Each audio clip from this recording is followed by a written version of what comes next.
আসসালামু আলাইকুম রহমতুল্লাহি ওয়া সুপ্রিয় দর্শক মণ্ডলী, আপনাদের খেদমতে আমার আরজ বাল্লিগু আন্নি ওয়ালাউ আয়া ওয়া হাদ্দিসু আন বানি ইসরাঈল ওয়ালা হারাজ। এই হাদিস শরীফকে কেন্দ্র করে আমাদের সকলেরই উচিত আপন দরদি মুর্শিদের পবিত্র জবানের কথাবার্তা আলাপ আলোচনা আমরা যা জানি তা অন্যের কাছে পৌঁছে দেয়া। অনেক সময় আপনি আমি কর্মব্যস্ততা, সাংসারিক জীবনসহ বিভিন্ন কারণে দরবারে উপস্থিত হতে পারি না ইচ্ছা থাকলেও।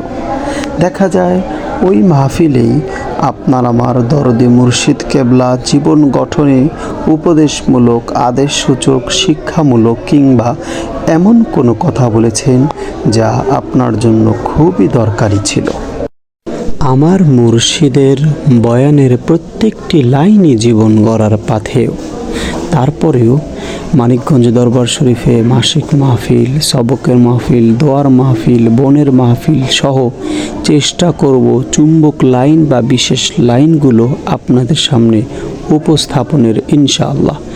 বাকি ওয়ামা তৌফিক ইল্লা বিল্লাহ আলাইহি তাওয়াক্কালতু ওয়া ইলাইহি উনিব।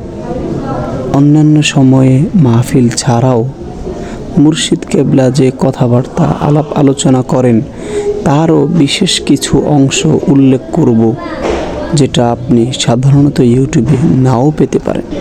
আপনারা আপনাদের এই চ্যানেল থেকে তারিখ, সময়, স্থান সহ মুর্শিদি বাণী পাবেন ইনশাআল্লাহ, যাতে আপনি নিশ্চিত আকারে সংগ্রহ করতে পারেন। আজ এই পর্যন্তই। ভুল বেয়াদবি মাফ চাই, খাস করে দোয়া চাই। সাবস্ক্রাইব করে সহযোগিতা করার জন্য আপনাকে অসংখ্য ধন্যবাদ। আসসালামু আলাইকুম রহমতুল্লাহি ওয়া বারাকাতুহু।